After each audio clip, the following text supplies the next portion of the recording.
Hey, welcome to my YouTube channel, Running on Empty. Today I want to talk about a topic that quite recently happened to me.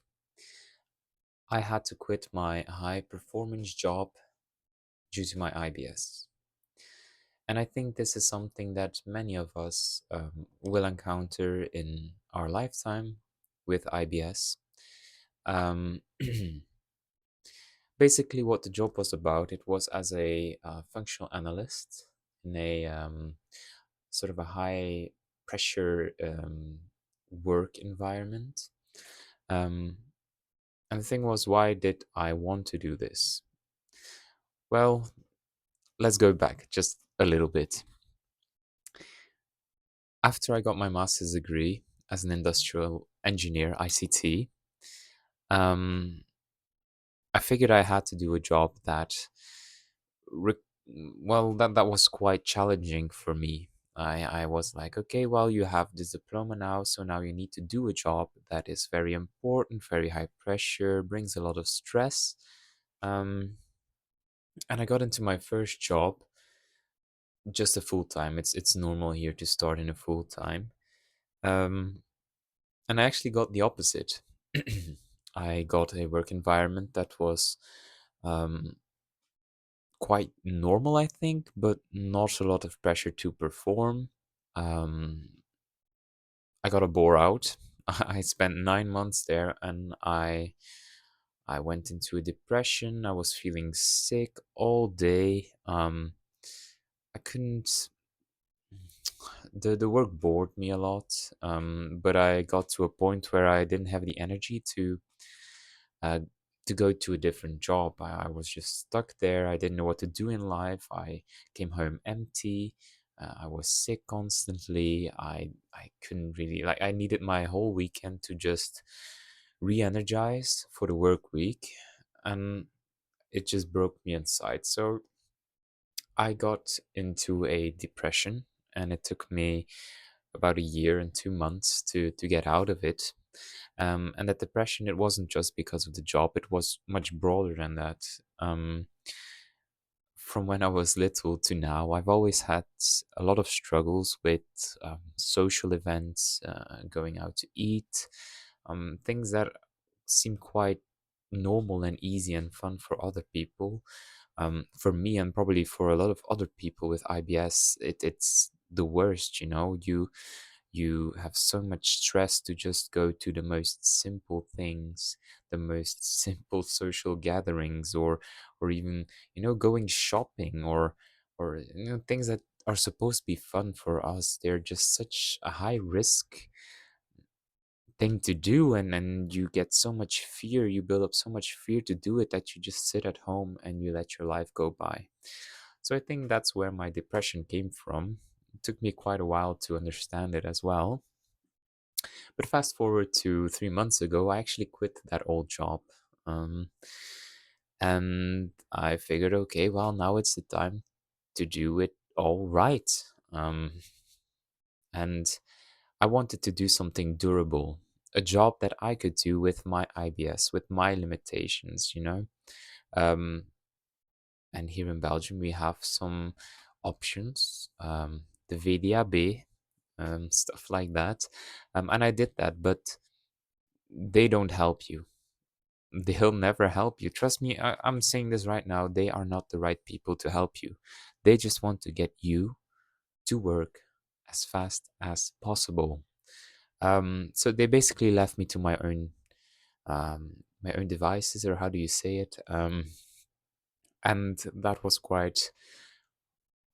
that's where it all went wrong, because I have this feeling that I need to perform, I need to prove myself to everyone.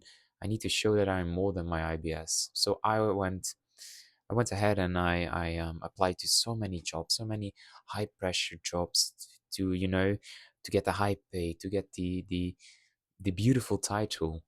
Um, and I got it. Actually, the first job that I applied for, I got it. It went so fast. I got it in like a month, from beginning of April to May.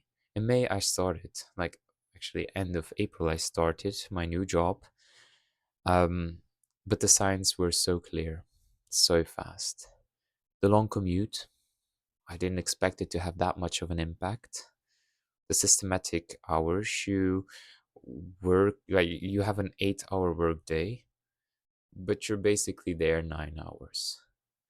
And you have to follow the rhythm of the team.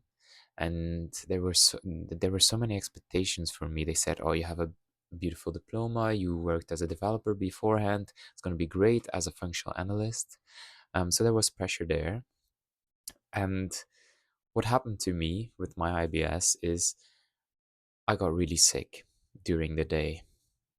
And when I say really sick, I got sick to a point where I was like, well, I don't want to be here anymore. I would much rather just go. And that's horrible, right? Because you're in a job where you're expected to perform and to be there and be present. Um, but most of the time that you're there, you're feeling sick and you can't perform. So basically, they see that as you not being quite as good. And even worse is when you come home, it sucks the life out of you. You're so tired. You're not just, I worked a full day tired, but you're, I worked a full day and I have a chronic illness kind of tired. And for people that can't relate, it's horrible. It's absolutely horrible. And for people who can relate, I feel for you. I've experienced it. It's horrible. It's horrible. And there should be ways of dealing with this. And I will find them. I will find those ways. Okay. But I quit my job this Monday, actually. I was there for a week. The signs were clear. The exit was okay. They understood. They were disappointed. But I think what I want to tell you with this video is don't try and live the life of someone who is perfectly healthy. Our body can't handle that. There are ways to live in harmony with your IBS. And for me, I finally saw the truth. For me, it's quite clear that I need a part time job and try to find something else to put my time into. And that part time job needs flexibility for when I feel sick. Um, no long commutes, I can't handle that. Um, so yeah, that's kind of my story and where I'm at right now. Felt like I wanted to say this because I think a lot of people are going through this kind of stuff. I mean, 1 in 3 people has IBS. Of course, maybe not as severe as me, but there's so many chronic illnesses that ruin your career or your life as hard as I would suppose my IBS has ruined mine. Um, but there's a way out. And yeah, it's stressful. I mean, I'm stressed constantly. I'm thinking about my future, thinking about financial stability. I know that I'm blessed that I saved up a lot of money and I got the opportunity to um to leave this job and to have enough reserve to not, have to do something that doesn't function with my IBS. I was really deep in the last year and 2 months that I was in a depression, but that's food for another video. So I think I'll conclude with this. There are ways to better your life. You don't have to stick into a job or an environment just for the title or for the amount and like the little bit of extra pay that's in there. There are ways to deal with that. Your IBS is the most important thing when it comes to your life. If you disrespect that, it'll always go wrong. It's the one pillar you can build off of. If your IBS is not under control, I can assure you I went through it. It's not a pretty sight. So that's a little bit more about my life. Thank you so much for watching. I hope I'll see you in the next video.